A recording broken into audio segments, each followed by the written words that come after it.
cari wajah-Mu, temukan kasih-Mu. Kau bukan Tuhan yang jauh dariku.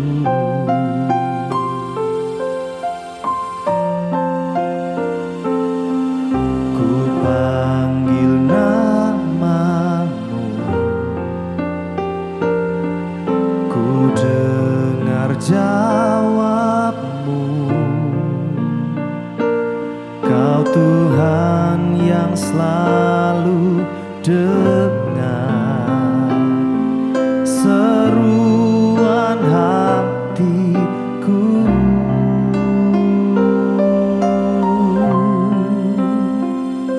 Sungguh indah Kau Tuhan, penuh kasih dan sayang. Kau tempat penghiburan bagi setiap hati yang terluka. Sungguh indah Kau Tuhan, menara perlindungan. Kau sumber kekuatan bagi semua orang yang membutuhkan. Kami cari wajah-Mu Tuhan, ku cari wajah-Mu, temukan kasih-Mu. Kau bukan Tuhan yang jauh dariku.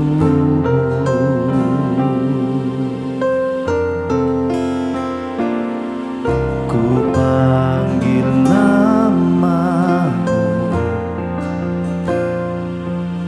ku dengar jawabmu. Kau Tuhan yang selalu dengar seruan hatiku.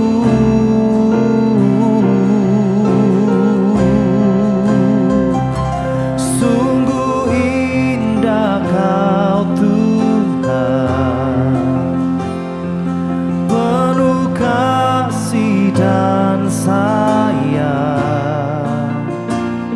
Kau tempat penghiburan bagi setiap hati yang terluka.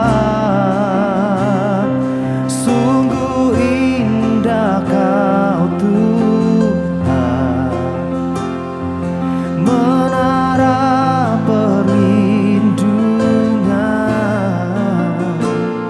Kau sumber kekuatan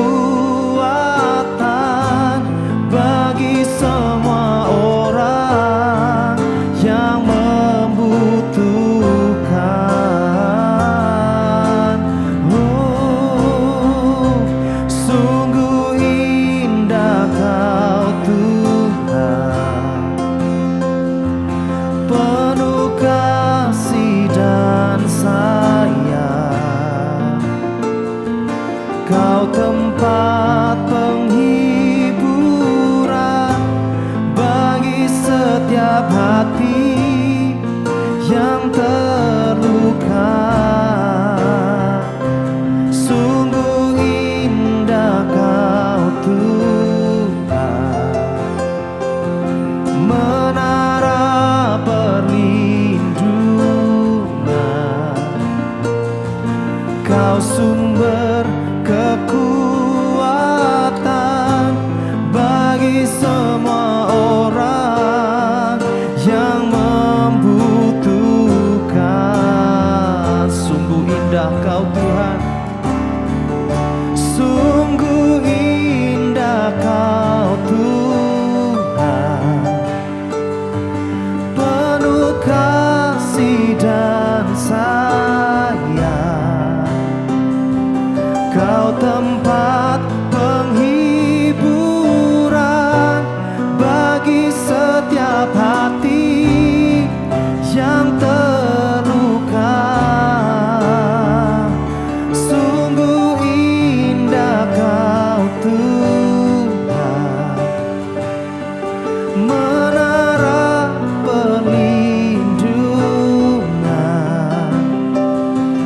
Kau sumber kekuatan bagi semua orang yang membutuhkan. Oh, sumber kekuatan, sumber kekuatan, oh, sumber kekuatan bagi semua orang yang membutuhkan. Oh, sumber, Engkau sumber segala-galanya.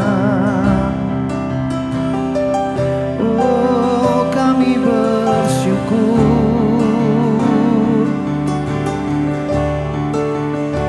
kami menyembah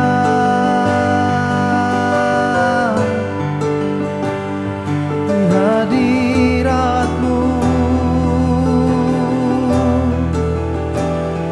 bawa segenap pujian,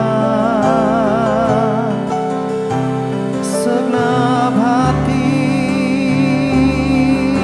Oh, Kau Bapa, Allah yang setia, Allah yang setia. Nalabasyararamu, irabakasyadabaralamayararamu. Oh, Yesus,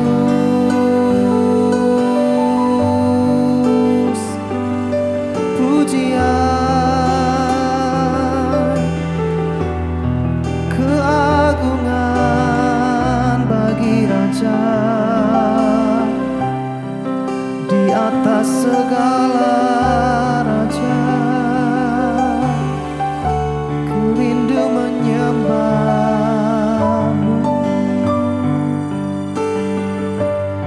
dan segala pujian dan segala kemuliaan, segala keagungan. Kami kagumi Engkau Bapa, kami kagumi Engkau Bapa. Oh, Bapa yang setia, terima kasih, terima kasih. Roh Kudus,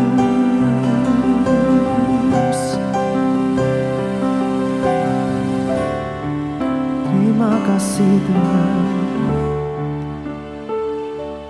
terima kasih Tuhan. Biar kami memandang wajah-Mu, Kau Tuhan yang mengasihi kami, Kau Tuhan yang setia. Tuhan, ajar kami untuk kami terus setia kepada Engkau. Thank you Jesus.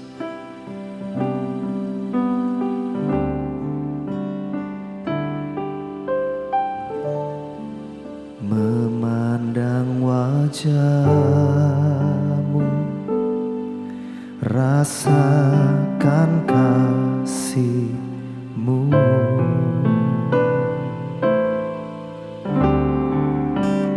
Tinggal dekat-Mu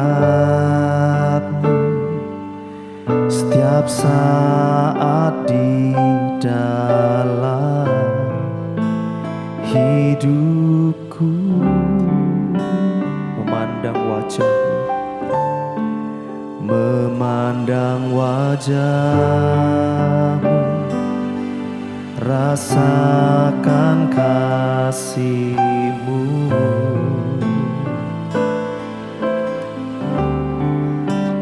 Tinggal dekat-Mu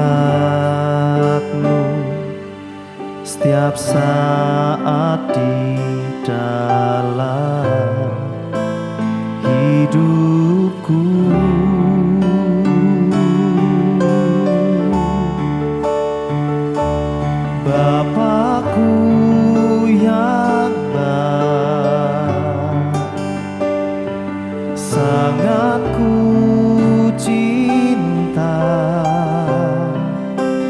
kasih-Mu padaku semakin nyata ku rasakan. Kaulah Bapa-Ku yang baik, penuh karunia. Ku bersyukur selalu kepadamu Bapa.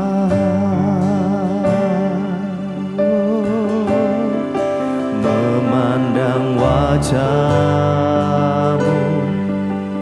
rasakan kasih-Mu,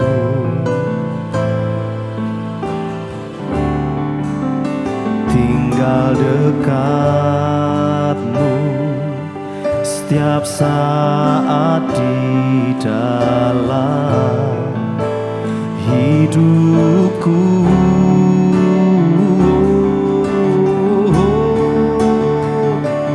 Bapa-Ku yang baik, sangat ku cinta.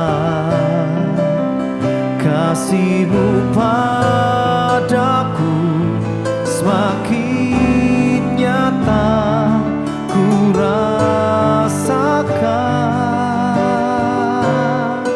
Kaulah Bapa-Ku yang baik,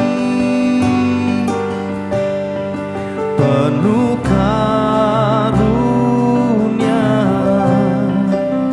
Ku bersyukur selalu kepadamu Bapa.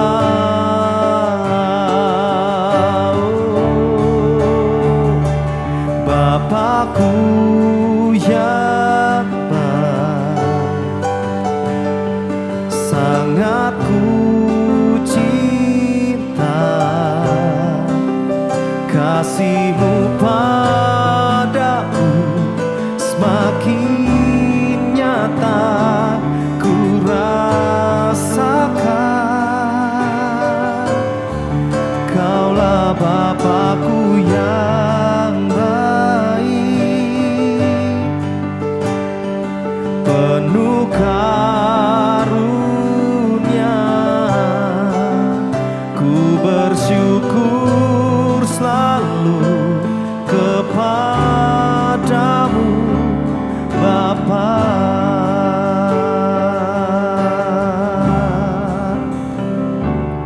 Bapa-Ku yang baik, sangat ku cinta.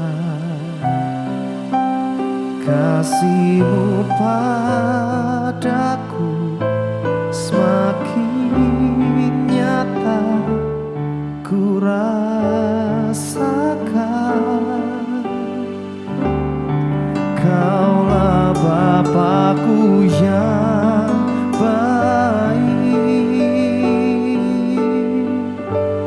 penuh karunia. Ku bersyukur selalu kepadamu Bapa. Sekali lagi katakan di hadapan Tuhan, Kau Bapa-Ku yang baik, Bapa-Ku yang baik, sangat ku cinta. Kasih-Mu padaku semakin nyata ku rasakan. Kaulah Bapa-Ku yang baik, penuh karunia. Ku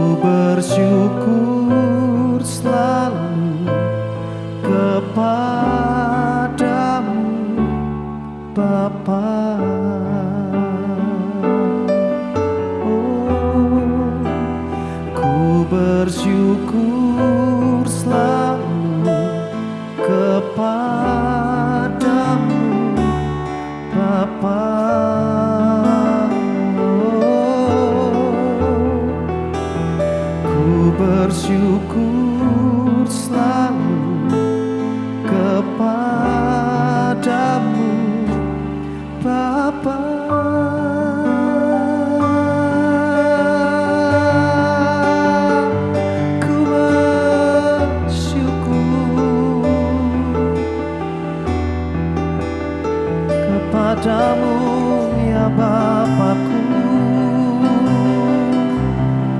Ku bersyukur, ku bersyukur. Oh, haleluya, haleluya, haleluya.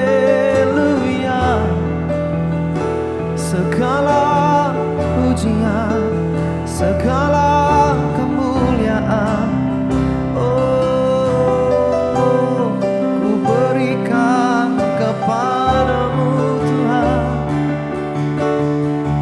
Hadirat-Mu yang kudus, hadirat-Mu maha kudus, satu-satunya yang ku andalkan. Oh, Yesus,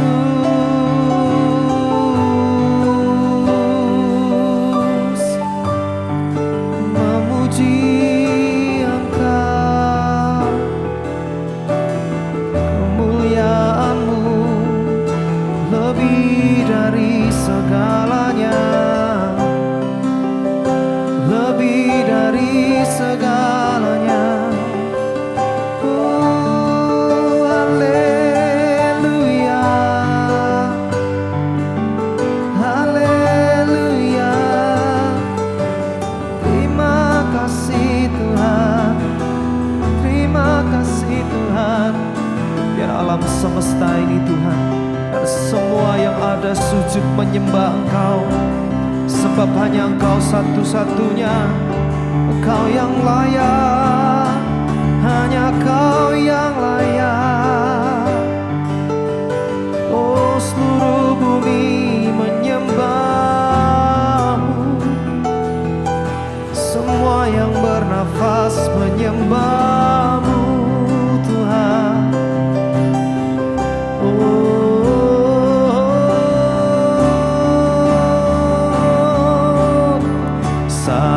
Satu-satunya yang ku andalkan, satu-satunya yang ku percaya. Engkau sumber kekuatan, sumber pengharapan, sumber kedamaian. Satu-satunya yang ku andalkan, satu-satunya yang ku percaya. Engkau Tuhan memberkati, Tuhan penyembuhku, Tuhan pemulihku. Satu-satunya yang ku andalkan, satu-satunya yang ku percaya. Engkau sumber kekuatan, sumber pengharapan, sumber kedamaian. Satu-satunya yang ku andalkan, satu-satunya yang ku percaya. Engkau Tuhan memberkati, Tuhan penyembuhku, Tuhan pemulihku. Satu-satunya yang ku andalkan, satu-satunya yang ku percaya. Engkau sumber kekuatan, sumber pengharapan, sumber kedamaian. Satu-satunya yang ku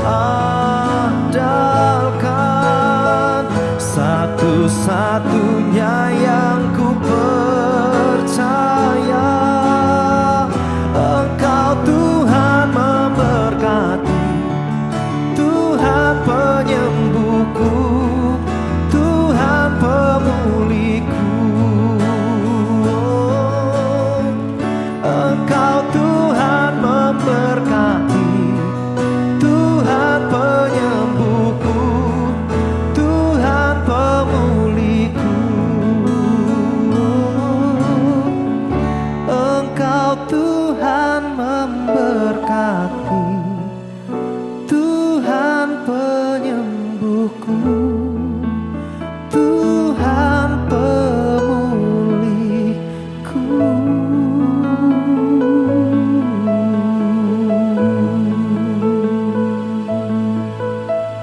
Puji Tuhan. Firman Tuhan hari ini saya berikan judul jadi arang atau berlian. Ya. Ada dua macam batu. Satu arang. Ya. Arang ini harganya murah, saudara. Tidak bernilai. Tapi ada satu lagi yang namanya berlian. Berlian mahal harganya, saudara. Tahukah saudara bahwa arang dan berlian itu sebenarnya dihasilkan dari satu materi yang sama. Dihasilkan dari satu benda yang sama, saudara. Yang disebut dengan karbon, saudara.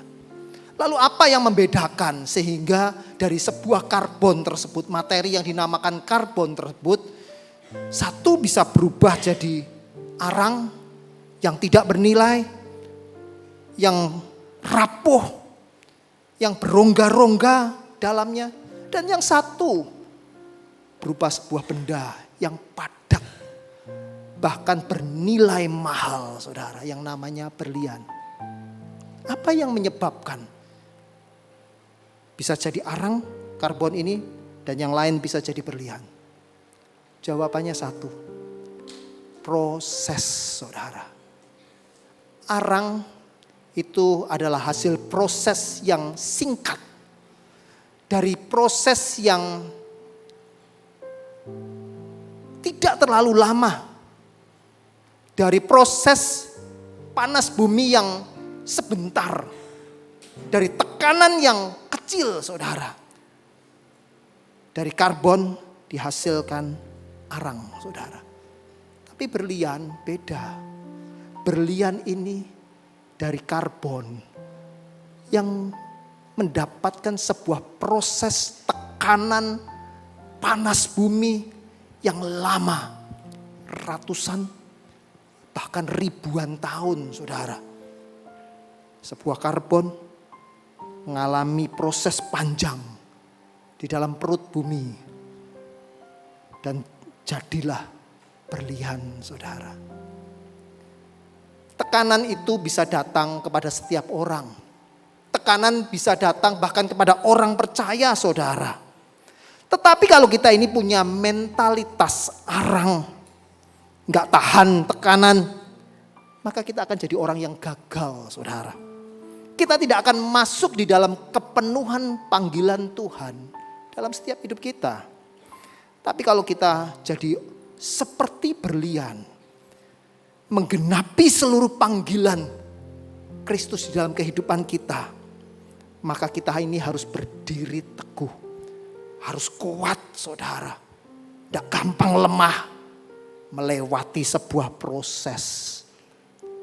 Dan kalau kita sudah lewati proses, kita kuat sampai akhir, maka jadilah pribadi yang berlian, saudara. Hari-hari ini banyak tekanan dalam kehidupan. Pilihan kita mau jadi arang atau kita mau jadi berlian. Kalau kita mau jadi berlian, maka kita harus kuat menghadapi tekanan ini, saudara. Pertanyaannya, bagaimana sikap yang benar dalam menghadapi sebuah pergumulan dan tantangan? Pertanyaan ini seringkali muncul, ya. Bukan masalahnya besarnya masalah atau besarnya pergumulan. Besar kecil membuat kita ini jadi berlian atau arang, bukan saudara. Tetapi sikap yang benar itu seperti apa? Itu yang akan menghasilkan pribadi berlian atau pribadi arang, saudara. Kita mau belajar dari satu surat di Timotius, bagaimana Rasul Paulus mengajar kepada pribadi Timotius, seorang yang muda, saudara. Ya. Sikap yang benar dalam menghadapi pergumulan dan tantangan. Paulus ngajar kepada Timotius. Yang pertama, sikapnya harus jadi seperti prajurit, saudara. 2 Timotius 2 ayat 3 sampai 4. Ikutlah menderita sebagai seorang prajurit yang baik dari Kristus Yesus. Seorang prajurit yang sedang berjuang, tidak memusingkan dirinya dengan soal-soal penghidupannya. Supaya dengan demikian berkenan kepada komandannya, saudara. Bagaimana sikap prajurit itu? Sikap prajurit itu kuat, saudara. Bukan cuma fisik yang kuat, tetapi mentalnya kuat. Tidak lembek, saudara. Seorang prajurit ditempatkan dimanapun.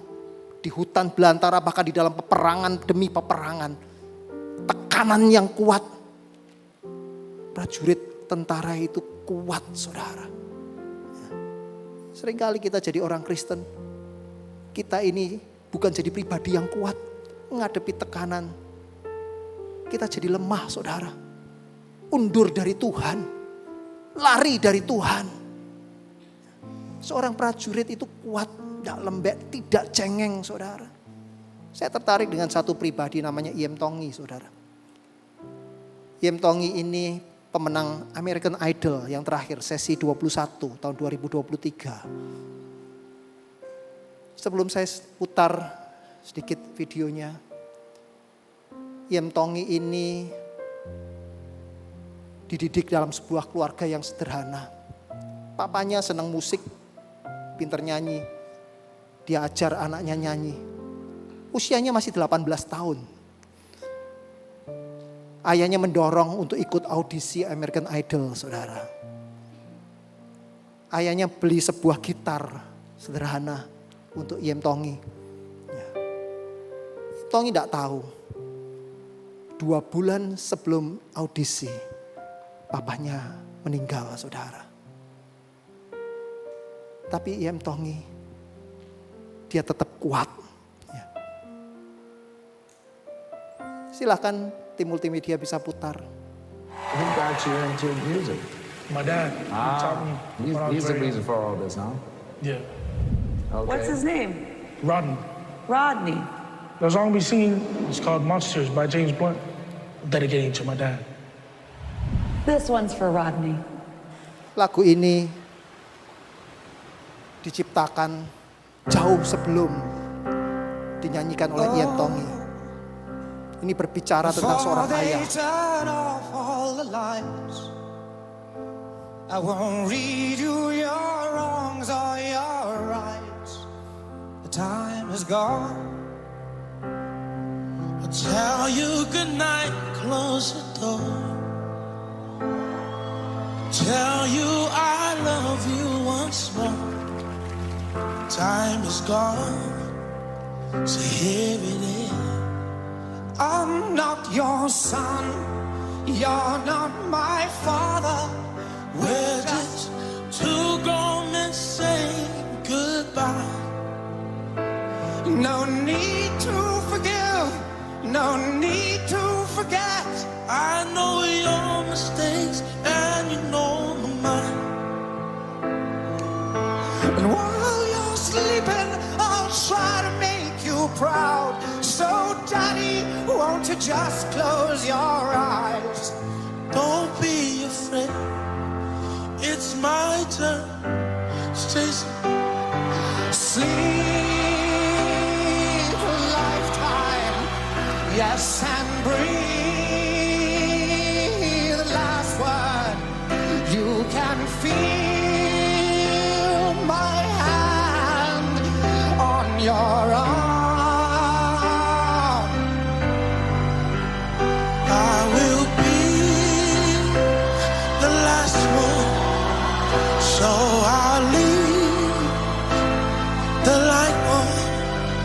Let there be no darkness in your heart. I'm not your son, you're not my father. We're just two grown men saying goodbye. No need to forgive, no need to forget. I know your mistakes and you know mine. And while you're sleeping, I'll try to make you proud. So daddy, won't you just close your eyes? Don't be afraid, it's my turn to chase the monsters away. Tom, dim the lights, and here we go.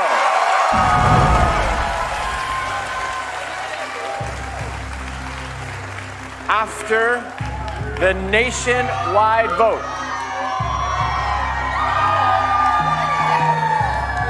the winner of American Idol 2023 is Iam Tongye.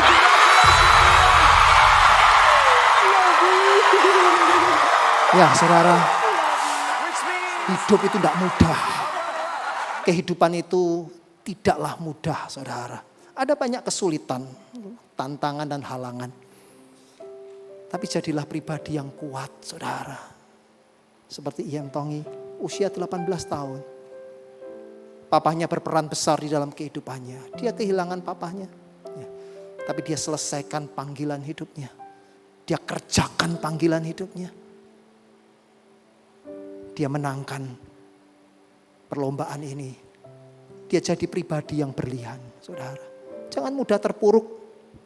Jangan mudah kecil hati. Jangan mudah tersinggung, saudara. Mungkin keluargamu tidak mengasihi engkau.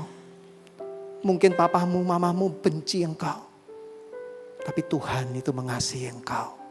Jadilah pribadi yang kuat, saudara. Yang kedua, sikap prajurit itu fokus pada pemimpinnya, kepada komandannya. Jadi orang percaya, fokusnya hanya Tuhan, saudara. Belajar untuk ngerti apa yang Tuhan mau. Yang Tuhan ajarkan lewat keadaan yang sedang terjadi, saudara. Saya berbicara kepada banyak orang. Kalau dalam pergumulan demi pergumulan. Saya ngomong, cari maksudnya Tuhan. Jangan berpikir bahwa ini pergumulan saja.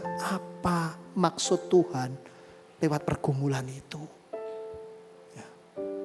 Kalau kita fokusnya masalah, berputar terus saudara. Tidak akan selesai. Cepat cari Tuhan. Tuhan bicara apa di dalam pergumulan itu. Sehingga engkau segera mentas saudara. Yang ketiga, sikap prajurit itu siaga, standby. Harus siap siaga saudara. Tidak lengah. Tidak boleh lengah jadi prajurit. Ya. Ini ada satu tempat yang menarik saudara. Di Hawaii ada namanya Arizona Memorial Pearl Harbor saudara. Ini adalah tempat yang sangat bersejarah. Karena di tempat tersebut adalah pangkalan militer Amerika Serikat. Itu ada kapal yang tenggelam, tidak diangkat itu saudara. Memang sengaja tidak diangkat. Ya. Mengapa bisa demikian? Mengapa bisa tempat ini menjadi tempat yang bersejarah? Karena tanggal 7 Desember tahun 1941, secara tiba-tiba ada 360 pesawat Jepang ya, menyerang tempat ini saudara. Membombardir tempat ini selama kurang lebih 2 jam. Ada kurang lebih 2.400 tentara Amerika yang tewas dan ribuan lainnya luka parah saudara. Banyak kapal-kapal Amerika tenggelam saudara. Pesawat-pesawat Amerika tidak sempat terbang saudara. Dihajar oleh pesawat-pesawat Jepang saudara. Apa yang terjadi sebelum pengeboman itu? Ya. Satu malam sebelum pengeboman oleh tentara Jepang, itu tentara Amerika sedang berpesta pora di tempat ini, saudara. Mereka tidak tahu kalau akan diserang. Mereka tidak menyangka Jepang akan berani menyerang, saudara. Dan saat pesawat-pesawat itu datang, petugas penjaga radar dan sinyal sudah melihat ada pesawat-pesawat datang. Tetapi dikira ini pesawat Amerika. Dikira ini teman-teman yang datang. Mereka membiarkan pesawat-pesawat Jepang ini mendekat, saudara. Dan akibatnya mereka dihajar, saudara. Peristiwa ini menunjukkan kita bisa dapat pelajaran. Walaupun alarm sinyal itu ada, saudara. Walaupun ada tanda bahaya. Tetapi ketika kita ini lengah, maka akibatnya adalah kehancuran. Iblis itu berkeliling seperti singa yang mengaum-aum di sekeliling kita, saudara. Iblis itu seperti itu. Ya. Iblis itu mencari kapan kita lengah. Dan saat kita lengah, dia menerkam kita, saudara. Jangan biarkan kita lengah, diri kita lengah. Kekristenan itu bukan soal minggu ibadah saja. Itu cuma satu bagian, saudara. Tapi selalu berjaga-jaga, saudara. Di dalam kehidupan ini selalu siaga, saudara. Karena kapanpun iblis itu berusaha untuk menjatuhkan kita. Ada 3 musuh utama manusia. Bentuknya itu 3 macam musuh utama manusia, saudara. Yang pertama hawa nafsu daging, saudara. Hawa nafsu daging ini meracuni pikiran kita sehingga menjadi pikiran kita ini menjadi pikiran yang kotor. Dan hati kita penuh dengan amarah, saudara. Ini hawa nafsu daging. Dilawan dengan cara apa? Salibkan daging kita, saudara. Yang kita lakukan menyalibkan daging, keinginan hati kita, saudara. Musuh yang kedua, lingkungan dengan nilai-nilai duniawi. Bagaimana caranya melawan? Lingkungan di sekeliling kita bukan orang-orang yang cinta Tuhan. Seringkali kita ditempatkan di tempat-tempat yang seperti itu. Yang harus kita kerjakan. Selalu ingat firman Tuhan, saudara. Kerjakan semua firman, saudara. Baca firman supaya kita ngerti. Dan kita kerjakan semua firman tersebut. Yang ketiga, roh jahat, iblis, saudara. Lawannya, gunakan selengkap senjata Allah. Ketopong keselamatan, baju sirah keadilan, melakukan keadilan. Melakukan segala macam yang benar di hadapan Tuhan.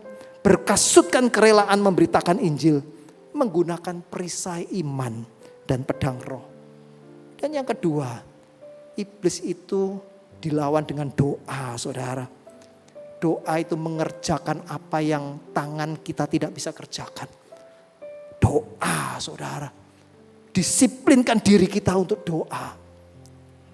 Setiap jam 2, antara jam 2, jam 3 pagi, saudara. Saya mendisiplinkan diri saya untuk bangun. Saya doa, saudara. Saya berdoa satu demi satu. Bukan hanya untuk keluarga, tapi untuk jemaat, untuk gereja. Saya paksa diri untuk doa, saudara. Itu peperangan. Saya mengajak setiap kita, ayo doa. Ambil waktu-waktumu. Kapan waktu luang? Tidak bisa sama, saudara. Tapi kalau engkau mau mendisiplinkan dirimu untuk doa, saudara. Doa itu mengerjakan apa yang tangan kita tidak bisa kerjakan, saudara. Doa bukan hanya untuk diri kita, tetapi doa untuk negeri kita ini, saudara. Berdoa buat negara kita. Paham radikalisme itu berusaha menghancurkan negeri kita, saudara. Kita tidak bisa cuek, wah itu urusan polisi, itu urusan penegak hukum. Tidak bisa, saudara. Kita jadi bagian daripada orang-orang yang berdoa buat negeri kita. Itu yang kita bisa kerjakan. Doa buat negaramu, saudara. Berdoa buat pemimpin kita, saudara.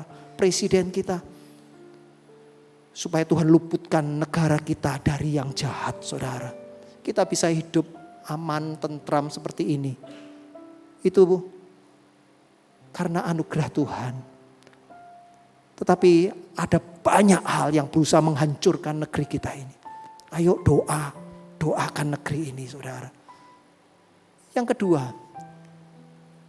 sikap yang benar dalam menghadapi pergumulan. Tadi seperti prajurit, yang pertama seperti tentara. Yang kedua jadi seperti olahragawan. Seorang olahragawan hanya dapat memperoleh mahkota sebagai juara apabila ia bertanding menurut peraturan-peraturan olahraga. Apa pelajaran dari sikap olahragawan? Satu, disiplin. Disiplin untuk latihan. Saya tadi setelah ibadah pertama ada 5 anak atlet bulu tangkis dari Jarum. Dia ketemu saya di depan, Pak tolong doain kami, besok kami tanding di Solo. Saya berdoa, saya tanya sama mereka juga. Kamu latihan juga? Iya Pak, latihan. Jam berapa kalau latihan? Bangun pagi, jam 5 sudah lari, saudara. Saya ingat dulu waktu SMP saya punya teman juga atlet-atlet bulu tangkis. Pagi hari mereka lari pagi, saudara. Latihan, saudara. Fisiknya dilatih. Disiplin, saudara. Tidak bisa enggak. Diri kita ini perlu disiplin. Disiplinkan untuk doa, disiplinkan baca firman, saudara. Disiplinkan untuk ibadah, saudara. Itu mendisiplin roh kita, saudara. Olahraga itu baik untuk jasmani saja, saudara. Tapi olah roh itu akan membangun roh kita jadi roh yang kuat, saudara. Hadapi pergumulan, tidak bisa dengan kemampuan fisik kita, tidak bisa dengan kemampuan diri kita sendiri. Harus roh kita, saudara. Dan untuk itu harus disiplin, mendisiplinkan roh kita, saudara. Yang kedua, saudara, ada satu atlet ini, ya, namanya Wilma Rudolph. Wilma Rudolph ini seorang atlet lari Amerika. Wilma Rudolph dilahirkan dalam kondisi sakit, saudara. Ya, dia mengalami polio dan dia lumpuh sampai usia 8 tahun. Ya. Orang tuanya bawa dia ke dokter, cari dokter kemanapun, berusaha untuk cari pengobatan. Keluarganya keluarga sederhana ini, saudara. Tapi orang tuanya berusaha untuk membawa Wilma ini berobat. Dan pada usia 12 tahun Wilma ini baru mulai bisa berjalan. Dan saat dia berjalan, dia kepingin lari. Dia berkata kepada orang tuanya, "Pah, Mah, aku kepingin jadi pelari nasional." Dan kemudian mamanya berkata, "Wilma, kamu tidak akan pernah tahu kamu bisa atau tidak sebelum kamu coba untuk melakukannya. Ayo coba latihan lari." Setiap hari dia berlari, saudara. Dan dia ikut satu perlombaan lari antar kampung. Dan hasilnya dia juara 1 dari belakang, saudara. Hasil itu membuat Wilma shock. Sudah latihan, juara 1 dari belakang. Tapi ibunya berkata, "Jangan kecil hati, ayo lagi, lakukan lagi, latihan lagi, disiplinkan dirimu lagi." Dan akhirnya Wilma ini bertemu dengan seorang pelatih lari yang bagus. Dan dia berlatih terus Wilma ini.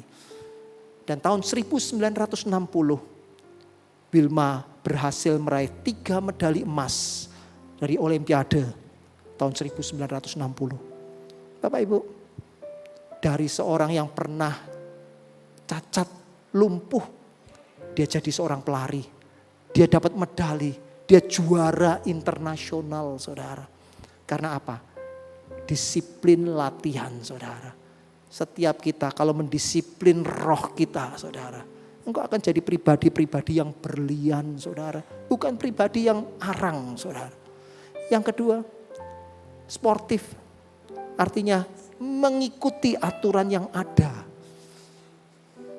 Ada seorang pembalap yang juara Tour de France 6 kali. Namanya Lance Armstrong. Dia juara 6 kali berturut-turut balap sepeda Tour de France. Dan kemudian 1 kali tahun 2012 Lance Armstrong ini dibatalkan medalinya saudara. Karena ketahuan menggunakan doping. Dan setelah itu dia dilarang ikut semua perlombaan balap sepeda. Lance Armstrong ini dihukum gara-gara dia tidak mengikuti aturan. Dilarang menggunakan doping. Orang percaya itu sudah punya aturan-aturan dalam kehidupan. Alkitab, firman Tuhan, itulah aturan-aturan yang kita perlu kerjakan di dalam kehidupan ini saudara. Jangan pernah langgar firman. Seringkali saya dapat pertanyaan-pertanyaan, ada beberapa jemaat tanya, Pak ini loh saya lihat di internet, di media massa, pendeta ini ngomong begini, pendeta ini ngomong begitu. Ya, saya katakan kembali ke firman. Firmannya berbicara apa? Seperti firman itu lakukan. Tidak usah dipikir macam-macam saya katakan. Kerjakan seperti apa yang firman katakan. Ya. Saya dapat ayat ini, Yosua 1 ayat 8. Terjemahan LAI berkata, janganlah engkau lupa memperkatakan kitab Taurat ini, tetapi renungkan siang malam supaya engkau bertindak hati-hati sesuai dengan segala yang tertulis di dalamnya. Sebab dengan demikian perjalananmu akan berhasil dan beruntung.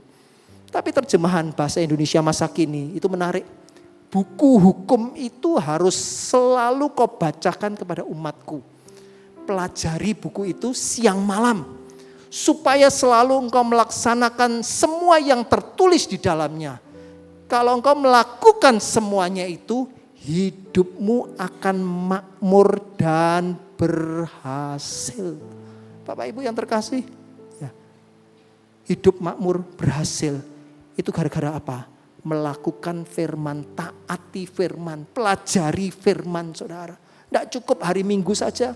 Baca firman tiap hari saudara, dengar firman tiap hari. Apa yang firman katakan, lakukan saja saudara. Dan kau akan melihat hidup yang berhasil, hidup yang makmur itu menjadi bagian orang-orang percaya. Saudara. Yang terakhir, sikap yang benar dalam menghadapi pergumulan dan tantangan. Jadi seperti petani saudara. Seorang petani yang bekerja keras haruslah yang pertama menikmati hasil usahanya. Sikap petani itu apa? Ulet, tangguh, pekerja keras saudara. Petani itu dia melakukan pekerjaannya. Pagi dia kerja, dia cangkul, dia mulai tanam saudara. Dia kerjakan setiap hari. Dia awasi sawahnya.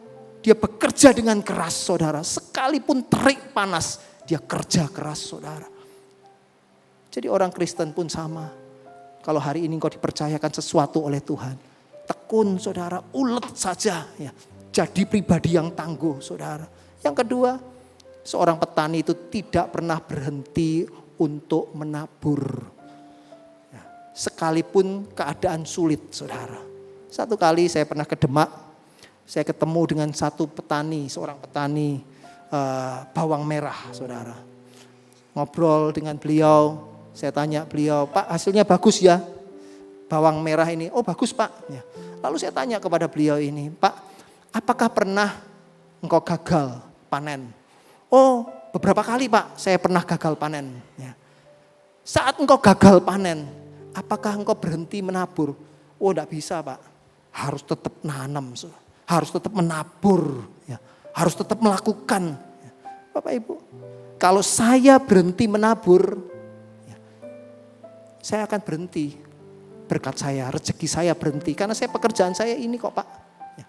Bapak Ibu, seorang petani itu dia tidak pernah berhenti menabur sekalipun di dalam keadaan sulit saudara. Bagian kita orang percaya juga sama. Hari-hari ini bukan masa-masa yang mudah. Hari-hari ini masa-masa yang sulit. Belajar juga untuk nabur saudara. Nabur di dalam segala apa yang kau lihat. Di dalam pekerjaan-pekerjaan Tuhan yang ada saudara. Ya, gereja ini pun sama saudara. Kita menabur saudara. Setiap bulan kita tabur buat para hamba-hamba Tuhan. Dan minggu kemarin pembangunan di Pati. Gereja di Pati kita sudah mulai saudara. Bapak Ibu. Masa-masa sulit Nabur saudara, saya percaya setiap benih taburan kita pasti tumbuh dan berbuah saudara. Itu yang kita nikmati, bahkan anak cucu kita saudara.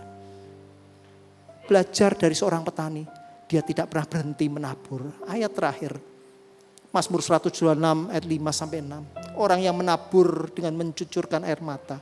Nabur itu sakit saudara. Nabur itu tidak mudah. Nabur itu rasanya di dalam hati kok enak ya. Aku yang kerja kok orang itu yang menikmati. Orang lain yang menikmati kok enak.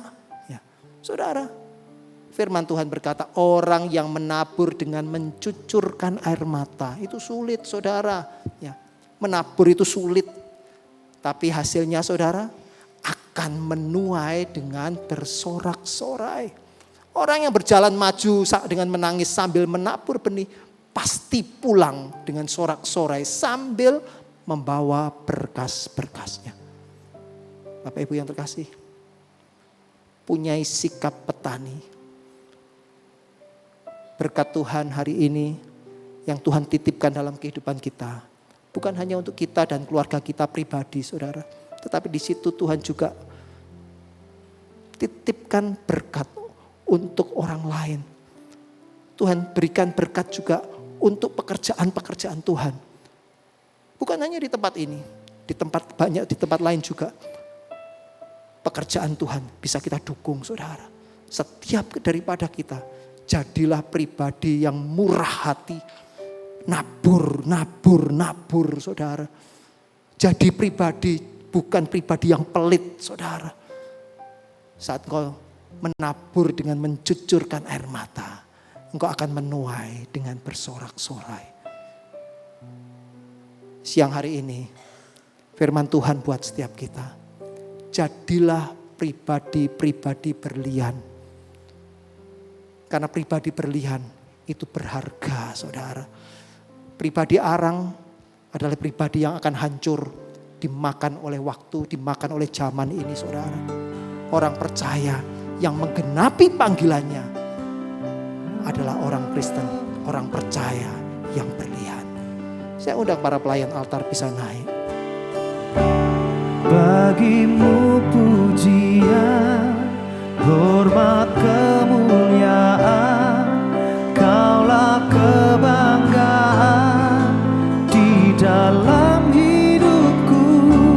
Janjimu bersinar, buktikan Kau besar, tiada yang sepertimu Yesus Tuhanku.